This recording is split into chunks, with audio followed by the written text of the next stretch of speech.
नमस्कार, स्वागत है आप सभी का देश देशांतर में। मैं हूं प्रीति सिंह। देश में इस वक्त कोरोना की चुनौती जो है उसके खिलाफ टीकाकरण अभियान चल रहा है। टीकाकरण से ही इस महामारी पर काफी हद तक काबू पाया जा सकेगा। और आमतौर पर अगर हम देखें तो टीकाकरण या फिर जो वैक्सीन का इस्तेमाल हम करते हैं टीकाकरण के लिए, उसका विकास एक लंबी प्रक्रिया होती है जिसमें सफलता भी सीमित होती है। कुल मिलाकर अगर इसके तमाम पहलुओं को आज हम समझेंगे, टीकाकरण अभियान को समझेंगे, इसमें आने वाली चुनौतियां और उपाय को लेकर समझेंगे, लेकिन थोड़ा-सा अगर इसके बारे में हम बात करें तो एक नया टीका विकसित करने में औसतन करीब-करीब 10 साल लगते हैं, जबकि अ, इससे अधिक समय भी लग सकता है। और प्री क्लिनिकल क्लिनिकल ट्रायल्स के अलग-अलग चरण हैं, इनमें प्रवेश करने वाले सभी में से करीब 10% से कम वैक्सीन ही ऐसी होती हैं जो सफल हो पाती हैं। इसके बाद भी अलग-अलग कोविड-19 वैक्सीन के विकास में दुनिया में अभूतपूर्व बढ़त देखी गई। वायरस के पहली बार मिलने के बाद 1 साल से भी कम समय में पहली कोविड वैक्सीन मिली। भारत में स्वदेश यानी देश में ही बनी जो 2 वैक्सीन है उनका इस्तेमाल हो रहा है, और दुनिया भर में एक तरह से देखें तो इस बार मई 2021 की शुरुआत तक दर्जनों वैक्सीन का इस्तेमाल किया जा रहा है। भारत समेत अलग-अलग जगह जो वैक्सीनेशन है वो अभियान जारी है। अगर हम देखें तो इसकी सफलता जो है वो कहीं न कहीं मायने रखेगी कोविड चुनौती को पार पाने के लिए, कहीं न कहीं इस महामारी पर काबू करने के लिए। तो कई चुनौतियाँ हैं कोविड टीकाकरण को लेकर जो हमारे सामने आई हैं। आखिर वो चुनौतियाँ हैं क्या? कैसे हम ज़्यादा से ज़्यादा लोगों को इस टीकाकरण में शामिल करें? इसके बीच जो चैलेंजेज़ हैं उन्हें दूर करने के लिए आखिर क्या उपाय किए जाएँ? इन तमाम पहलुओं पर हम आज बात करेंगे देश देशांतर में, और इस पर चर्चा के लिए 2 खास मेहमान मेरे साथ जुड़ रहे हैं। मेरे साथ है doctor Raman R Gangakhedkar, member national task force for कोविड-19, and doctor CG Pandit, national chair ICMR. साथ ही मेरे साथ है professor Sarman Singh, director AIIMS Bhopal. आप दोनों मेहमानों का बहुत-बहुत शुक्रिया आज इस चर्चा में मेरे साथ जुड़ने के लिए। मैं शुरुआत आपसे करूंगी डॉक्टर गंगाखेडकर, और मैं चाहूंगी कि थोड़ा आप हमें समझाएं जो टीकाकरण है भारत में वो किस तरह से जारी है, क्या सोच रखी गई है, आगे किस तरह के इसके प्लान हैं, और अभी क्या चैलेंजेस हैं जो आप लोग के सामने मोटे तौर पर आए हैं टीकाकरण को लेकर? नहीं, हमने जो भी हमारे लिए कोई लिमिटेशंस थी उसमें हमने अच्छे ढंग से काम किया है, इसको कोई ना बोल नहीं सकता। रहा सवाल ना, इसकी गति ज़्यादा तेज होना है, लेकिन वो तो सिर्फ सरकार के हाथ में नहीं है, वो तो इंडस्ट्री के भी हाथ में है। वो कंपनियों ने उतने डोसेज बनाना है। ऐसे अगर आपने देखा तो सरकार का जो काम करना था, जितने ज़्यादा वैक्सीन्स हमारे देश में आए उसके लिए रास्ता बनाना, वो भी करके बताया। उन्होंने सारों को वेवर दे दिया, जो अप्रूव्ड वैक्सीन्स है वो हमारे यहाँ आ सकते हैं। रहा सवाल अब ये रैपिडली हमको लोगों को देना है, उसमें एक दिक्कत हो गई कि सारे स्टेट्स बोलना शुरू कर दिए कि वैक्सीन का दायरा जो है वो बढ़ाया जाए। वो 45 प्लस को जो दे रहे थे वो 18 से शुरू करें, लेकिन उस टाइम पे शायद लोगों ने ये नहीं सोचा कि अपने पास उतने डोज नहीं है। अगर मेरे पास कम डोज हैं तो मैंने पहला अगर कोई प्रायोरिटी ग्रुप जिसको 100% वैक्सीन देना है वो एडल्ट्स का 45 साल के ऊपर के जो लोग हैं उनको देना चाहिए था, और वो प्रायोरिटी हमको आज भी बरकरार रखना पड़ेगा। और सरकार ने एक सही कदम उठाया कि सेंट्रल गवर्नमेंट की जो प्रायोरिटी थी वो 45 प्लस की थी, इसलिए सरकार जो वैक्सीन सेंट्रल गवर्नमेंट जो परचेस करेगी वो मिनिस्ट्री के थ्रू वो 45 प्लस वाले लोगों को ही दी जाएगी, और बाकी लोग जो हैं उनको कई और जगह से लेना पड़ेगा। जैसे स्टेट ने सप्लाई किया तो, या प्राइवेट हॉस्पिटल्स हैं वहाँ से उनको अगर लेना है, क्योंकि वो हमारे लिए उतनी बड़ी प्रायोरिटी बनना अभी के तौर पे बराबर नहीं रहेगा। अब रहा सवाल, अब इसमें भी थोड़ा सा असर ये सिर्फ वैक्सीन के डोज मैन्युफैक्चरिंग के हद तक नहीं है। अब जब लॉकडाउन लगना शुरू होता है तो लॉकडाउन की वजह से भी वो वैक्सीन के ऊपर लेने पे भी असर होता है, क्योंकि वो ट्रांसपोर्ट उसको मिलेगा नहीं, वो जाके ले कैसे पाएगा, उसका डर रहेगा। उसी टाइम पे अब 18 प्लस के लोगों को भी साथ में अगर वैक्सीन देने की बात हुई तो उसकी वजह से वो वैक्सीन सेंटर पे वहाँ बहुत बड़ी रश होने का डर होता है, और उसकी वजह से भी कई लोग झिझकते हैं कि क्या मैं जाऊं या मत जाऊं। लेकिन हमने ये भी समझना है, सरकार ने ये बताया है कि जो 18 साल और 45 साल के बीच में के लोग हैं, उन्होंने जब तक वो रजिस्टर नहीं किया है तब तक उनको वैक्सीन नहीं मिलेगी। उनको कोविन पे रजिस्टर करना ही पड़ेगा। लेकिन जो 45 के ऊपर के लोग हैं, उनको जब वैक्सीन लेना है तो वो वैक्सीन ले पाएंगे। दूसरी एक बात हुई है कि ज्यादातर लोगों को पहला डोज मिल चुका है।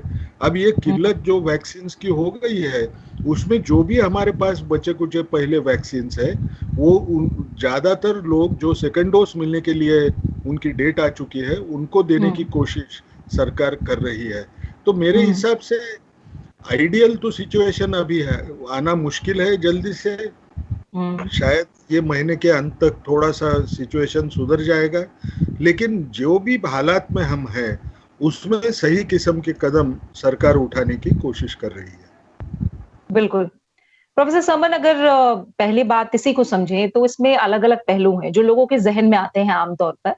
पहली बात तो ये आती है कि भारत जो खुद मैन्युफैक्चर कर रहा है वैक्सीन, फिर क्यों कमी हो रही है? फिर ऐसा क्यों खबरें आ रही हैं कि कई जगह वैक्सीन नहीं पहुंच रही है? दूसरा एक ये भी पहलू है कि भारत ही वो देश है जो वैक्सीनेशन को लेकर तमाम रिकॉर्ड बना रहा है और रोज ही ये नए रिकॉर्ड बन रहे हैं। 17 करोड़ से ज्यादा लोगों को यहाँ वैक्सीन लगाई जा चुकी है। तो ये दोनों पहलू हैं। इन पहलू को, इस चुनौती को आप कैसे देखते हैं, इस चैलेंज को, और इसके लिए आपकी नजर में क्या सोल्यूशन? देखिए, जैसे आपने कहा कि डॉक्टर नाखेड़कर ने बिल्कुल सही कहा कि गवर्नमेंट अपनी तरफ से कोशिश कर रही है, लेकिन ये हमको मानना पड़ेगा कि जिस तरह से हम देख रहे हैं पिछले 10-15 दिन में जो सिचुएशन हुई है, और जैसा कि इस प्रोग्राम का आज की थीम है चैलेंज, तो डेफिनेटली चैलेंज तो है। और सबसे बड़ा चैलेंज जो नेगेटिविटी जो जा रही है वो ये जा रही है कि पहले जितनी अवेलेबल थी वैक्सीन की डोजेस, वो उतनी अब नहीं मिल रही।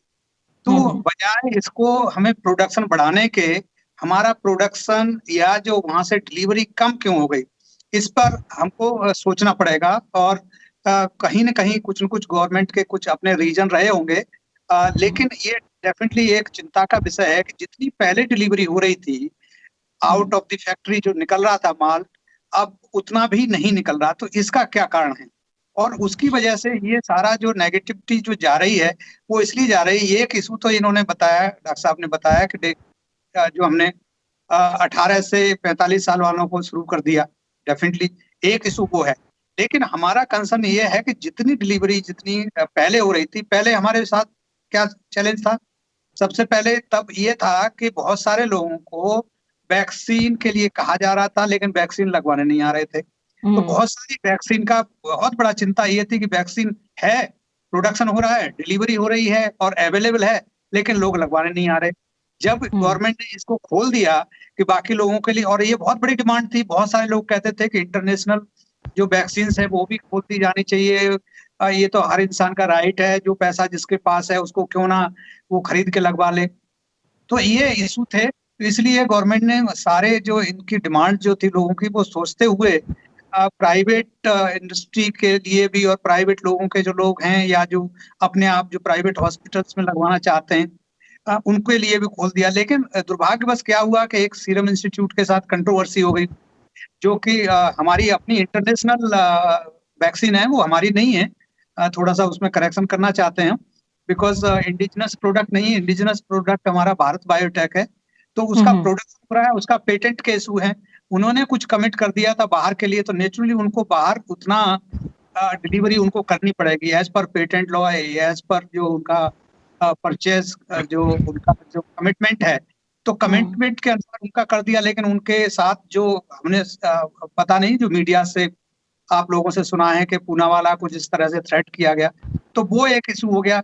इन द मीन टाइम हमको जैसे स्पुतनिक से बड़ी उम्मीद थी, हमें लगता था कि फर्स्ट वीक ऑफ मई में आ जाएगी तो स्पुतनिक लगना शुरू हो जाएगी, तो 3 वैक्सीन हो जाएंगी, तो सफिशिएंट लॉट हो जाएगा। लेकिन अनफॉर्चुनेटली अभी स्पुतनिक की भी बहुत कम प्रोडक्शन हुआ है या हो नहीं रहा है। वो अभी क्यों नहीं हो रही है? अभी हमारा मानना यह है कि दूसरी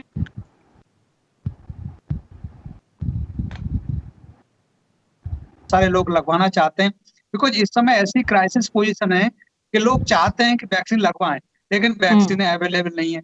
तो इसके लिए हमको डेफिनेटली दोनों तरफ से सोचना पड़ेगा। बिल्कुल। और इसके अलावा डॉक्टर गंगा खेडकर, आगे चैलेंजेस पर अगर हम बात करें तो क्या हम माने, क्योंकि अब बहुत सारी ऐसी वैक्सीन्स हैं जिनका निर्माण होना है, जो मंजूरी के अलग-अलग पहलुओं तक जाकर आगे पहुंच चुकी हैं, तो क्या हम माने कि इससे भी बहुत बड़ा फर्क आने वाले समय में पड़ेगा? और साथ ही डिस्ट्रीब्यूशन को लेकर भी जो चैलेंजेस हैं अलग-अलग राज्यों में, अलग-अलग जगहों में, वो अभी क्या मोटे तौर पर दिखाई दे रहे हैं और उनके लिए क्या किया जा रहा है? नहीं, एक तो फर्क मैं जरूर बताऊंगा। जैसे ज्यादा वैक्सीन अप्रूव होंगे तो आपको ज्यादा चॉइस रहेगा, ज्यादा मैन्युफैक्चरर्स है, डोज भी ज्यादा रहेगा। जैसा आपने देखा कि जाइडस कैडिला का कहना है उनकी डीएनए वैक्सीन है, डीएनए वैक्सीन थोड़ी ज्यादा तादाद पे स्केल अप की जा सकती है, तो उसका असर भी हमारे यहाँ, अगर उनको वो सक्सेसफुल अगर होती है तो हमको ज्यादा डोसेज दिखेंगे। लेकिन वो डोसेज दिखने में नंबर ज्यादा दिखेगा, लेकिन हमको ये भी पता चलेगा वो 3 डोज की वैक्सीन है, तो उसकी वजह से वो डोज ज्यादा भी दिखे तो भी कम लोगों को मिलेगी। लेकिन हमको नोवावैक्स करके एक मैन्युफैक्चरर है जिसका सीरम इंस्टीट्यूट के साथ में कोलैबोरेशन है, उनकी भी वैक्सीन आने में ही है, उसका बायो इक्विवेलेंस स्टडी चल रहा है। तो अलग अलग किस्म के रास्ते हमको ढूंढना पड़ेगा और हम ढूंढ सकेंगे, ऐसी उम्मीद रखना ये इस समय तो बहुत जरूरी है, नहीं तो हमारी हर चीज के ऊपर की जो ट्रस्ट होती है वो चली जाएगी। अब दूसरी बात हमको याद रखना है कि ये वैक्सीन जब सेंट्रल गवर्नमेंट अपने डिपो में से दूसरे लोगों को दे रहा था तो दूसरे स्टेट के अंदर अलग अलग जिले में देने की कोशिश कर रहे थे, आपको दिखता है कि वो डिसेंट्रलाइज्ड अप्रोच न रहने की वजह से आपको वेस्टेज रेट ज़्यादा दिख रहे थे, क्योंकि उनको डिमांड हम सेंट्रली देखें और उस हिसाब से वो सप्लाई करने जाएं, और वहाँ जब स्टेट गवर्नमेंट देने जाए तो उतने लोग आए नहीं क्योंकि वैक्सीन हेजिटेंसी का टाइम था। तो इस टाइम पे क्या होगा, उसको अगर डिसेंट्रलाइज्ड अप्रोच जो सरकार ने बताया है कि 50% वैक्सीन स्टेट गवर्नमेंट ने लेना है, अगर स्टेट गवर्नमेंट ने लेके डिस्ट्रीब्यूट करने का सोचा तो उससे वेस्टेज भी कम होगा, उनके एस्टिमेट ज़्यादातर सही निकलने का चांस ज़्यादा रहेगा, क्योंकि वो डिस्ट्रिक्ट लेवल या तालुका लेवल के नज़दीक है, तो ये फर्क पड़ेगा। और ट्रांसपोर्टेशन भी उतना ही आसान हो जाएगा, क्योंकि उनका जो नेटवर्क है वैक्सीन का, बाकी वैक्सीन देने का, उसको उनको इस्तेमाल करने आएगा। अब इसमें फायदा तो ये नए वैक्सीन भी आए, तो भी ये 2 वैक्सीन जिसकी हम चर्चा कर रहे थे, एक तो वो कोरावैक्स और दूसरी वो डीएनए की इसकी वैक्सीन जो है कैडिला की ज़ाइकोव डी, ये दोनों को टेम्परेचर कुछ अलग लगता है, ऐसा हिसाब नहीं है, ये वही टेम्परेचर पे काम करती है। तो हमको ये डर निकल जाना चाहिए कि हमको ट्रांसपोर्टेशन में ज़्यादा दिक्कत आएगी, ऐसे समझना शायद बराबर नहीं रहेगा। एक बात और बोलता हूँ, जो कहाँ गड़बड़ हो सकती है, जो हो चुकी है, यानी हमको एक समझना है कि हम जो समझ रहे थे सीरम इंस्टीट्यूट या इंडिया पावर हाउस है, वो 3 लोगों को अगर वैक्सीन लगी तो 2 लोग जो हैं वो उनको वैक्सीन हमारे देश में से मिलती है, लेकिन वो पीडियाट्रिक वैक्सीन की हम बात कर रहे थे। और जब ये चाइल्डहुड की वैक्सीन की बात है तो हमको उसका प्रोडक्शन भी तो डिसकंटिन्यू करने नहीं आएगा। तो वो जो अंदाज था, वो जो इमेज हमने बहुत बड़ी बनाई थी कि नहीं हम तो पावर हाउस है, हम सबको देंगे, शायद उसमें थोड़ा हमने रियलिस्टिक होके अगर दोनों ने सोचना था तो शायद हमको प्लानिंग में थोड़ा सा आसानी हो सकती थी, क्योंकि उनकी भी कमिटमेंट्स है, बच्चों को वैक्सीन देना तो बंद नहीं होगा, और एडल्ट्स की जो वैक्सीन है अब ये जो अभी बना रहे हैं उसकी भी उतनी ही तादाद में संख्या चाहिए। तो दोनों बैलेंस रखना थोड़ा सा कठिन हुआ, शायद वो प्लानिंग मैन्युफैक्चरर ने भी करना बहुत जरूरी था, और उस हिसाब से अपना कमिटमेंट और कितने प्रोड्यूस कर सकते हैं उसके बारे में सोचना अच्छा रहता था। बिल्कुल।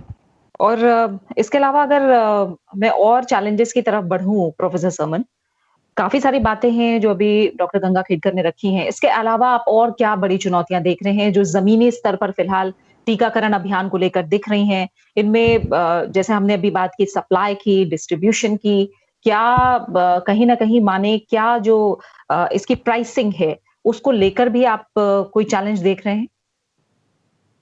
उससे प्राइसिंग से पहले मुझे दो बड़े चैलेंज दिख रहे हैं, वो मैं बताना चाहूंगा। एक तो चैलेंज मुझे लगता है कि पहले जैसे हुआ था, हमने पहले भी कहा है और आपके माध्यम से भी हम कहना चाहेंगे, एक जो चैलेंज लग रहा है हमको कि ये जो बिल्कुल कन्वेंशनल मेथड से जो लगाई जा रही है, बिकॉज ये करोड़ों में लगनी है, बिल्कुल सिरिंज में पहले बाइल दिया, बाइल को भरना और फिर उसको जो लगाना, फिर जो डिस्कार्ड करना।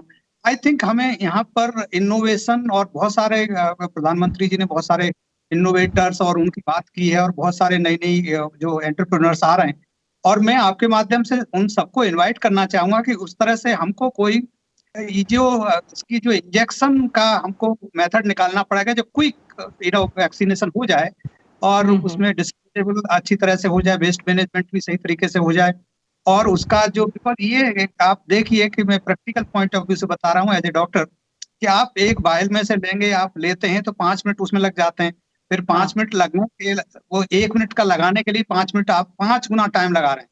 लगाने में 1 मिनट लगता है, 5 मिनट उसको सिरिंज में भरने में और उसमें लगता है। तो आई थिंक इसको हमें कुछ इसके लिक्विड हैंडलिंग की कुछ चीजें हमको करनी पड़ेंगी, नंबर 1 एक चैलेंज।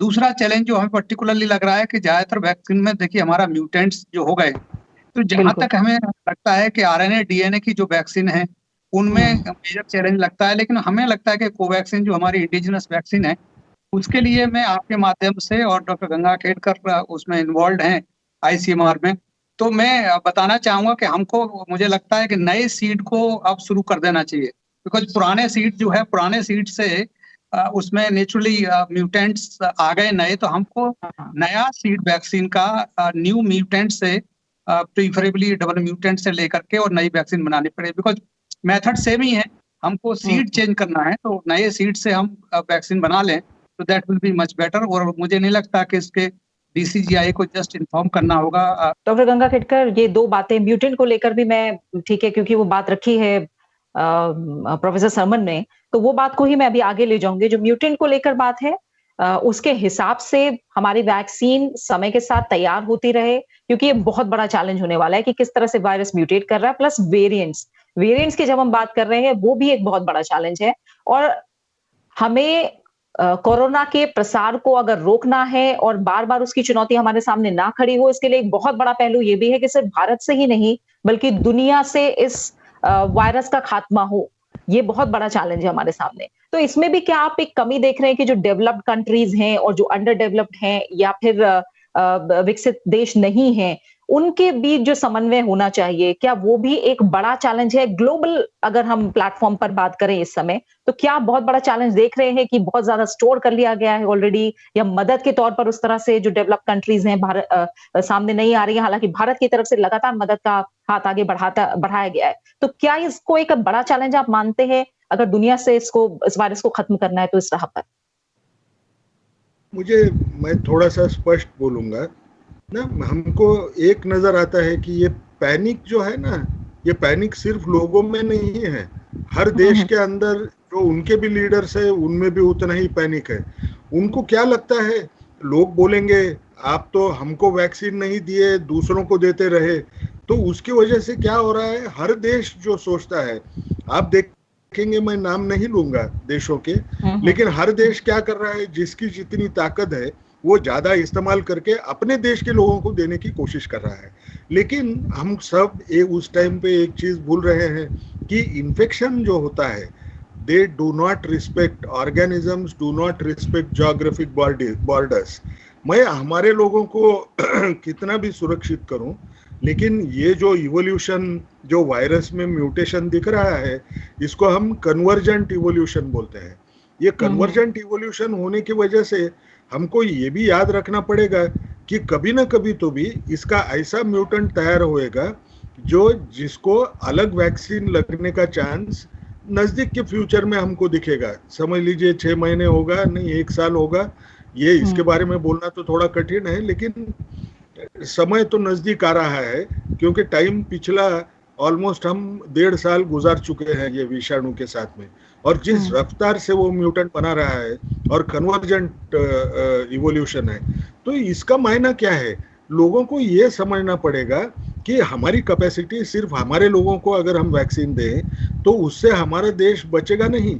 हमको सबको जब तक वैक्सीन नहीं मिलती है तब तक ये कोई भी दूसरे देश का म्यूटेंट आएगा, वो मेरे घर में घुस जाएगा, मुझे नई वैक्सीन लगाने की सोच करना पड़ेगा। ये हमने ऐसे नहीं करना है।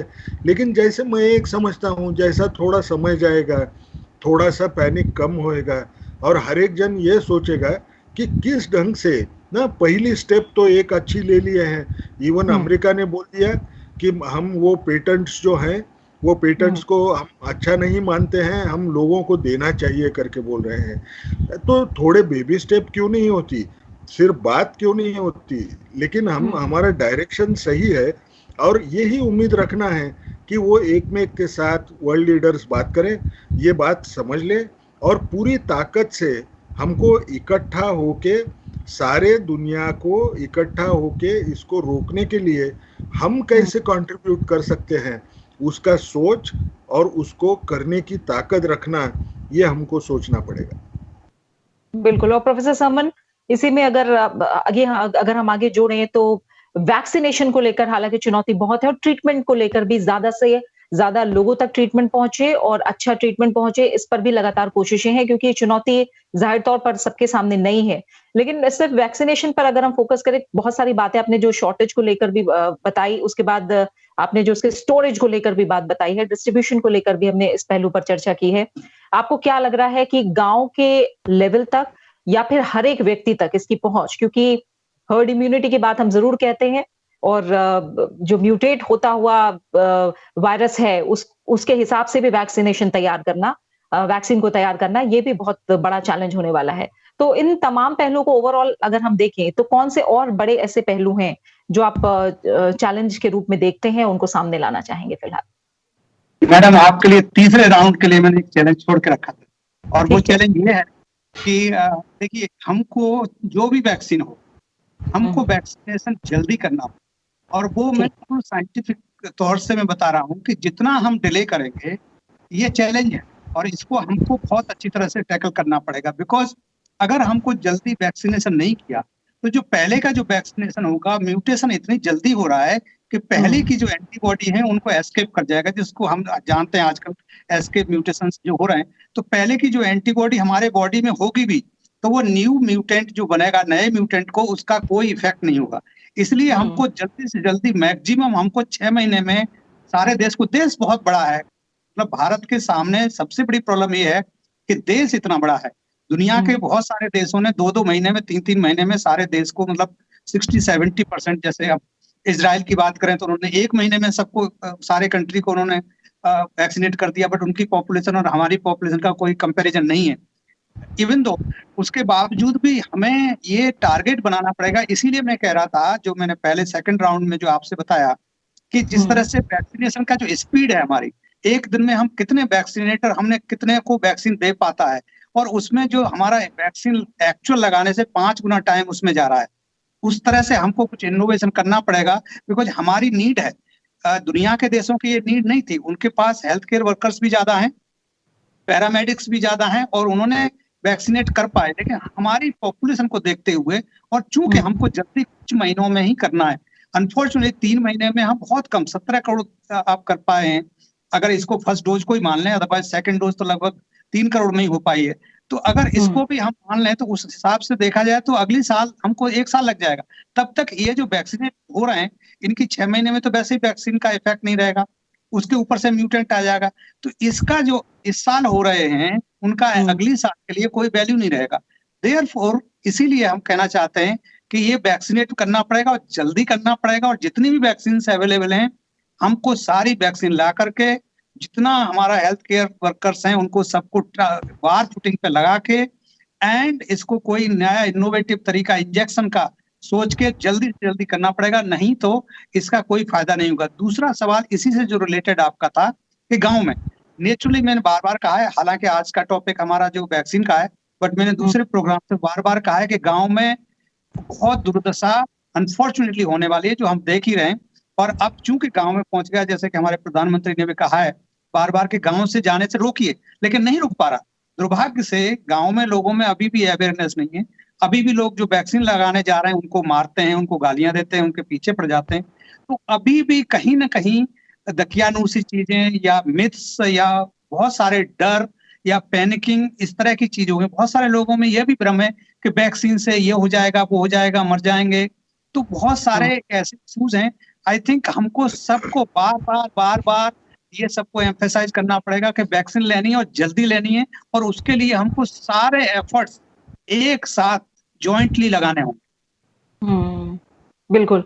और जैसे ये भ्रम दूर करने वाली बात आपने प्रोफेसर समन उठाई, ये भी हम लगातार कोशिश कर रहे हैं और वैक्सीनेशन को लेकर हम ज्यादा से ज्यादा अपने कार्यक्रम के जरिए इसीलिए बात करने की कोशिश कर रहे हैं। हमने पहले के कार्यक्रमों में भी इस भ्रम को दूर करने की कोशिश की और मैं चाहूंगी अगर डॉक्टर गंगाखेडकर, ये भी कम चुनौती नहीं है जो प्रोफेसर समन ने उठाई है कि लोगों को उसके लिए तैयार करना और खासकर उस वर्ग को तैयार करना जो ग्रामीण है, अशिक्षित है या जल्दी भ्रमित होता है। ये भी चुनौती कम नहीं है।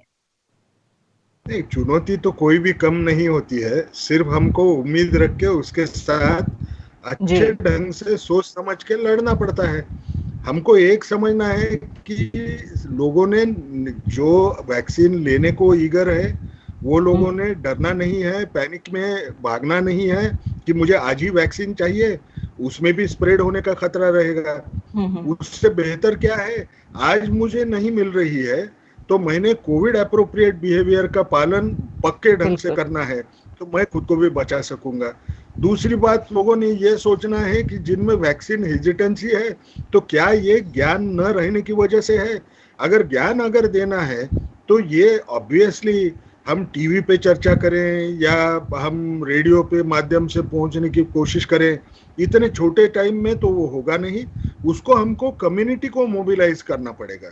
हमको ये पूरे सिस्टम जो होती है, जैसे गांव-गांव में भी नेहरू युवा केंद्र होते हैं, वो नेहरू युवा केंद्र का इस्तेमाल करिए।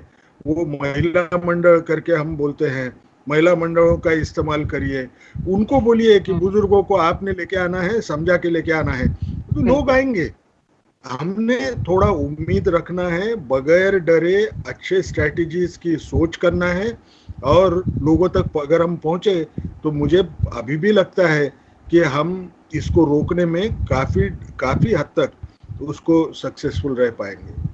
बिल्कुल, और यही हम भी उम्मीद कर रहे हैं कि जल्द से जल्द जो कोरोना का कहर है वो कम हो और वैक्सीन सभी की पहुंच में हो, किफायती हो। और क्योंकि भारतीय जो वैक्सीन है उसकी एफिकेसी को लेकर कोई सवाल नहीं खड़े हुए हैं, बहुत अच्छे से काम कर रही हैं और जिन्हें भी वैक्सीन लग रही है उनको अगर संक्रमण हो भी रहा है तो बहुत माइल्ड हो रहा है। यानी ये तमाम पॉजिटिव पहलू भी हैं जो वैक्सीनेशन को लेकर, वैक्सीन को लेकर हमारे सामने आ रहे हैं। तो हम भी उम्मीद कर रहे हैं कि जो वैक्सीनेशन है उसकी रफ्तार समय के साथ और तेज हो और ज्यादा से ज्यादा लोगों को वैक्सीन लगे। और जो ये चुनौतियों पर आज आप दोनों ने प्रकाश डाला है, साथ साथ उसके उपायों पर भी उतनी ही तेजी से काम होता रहे।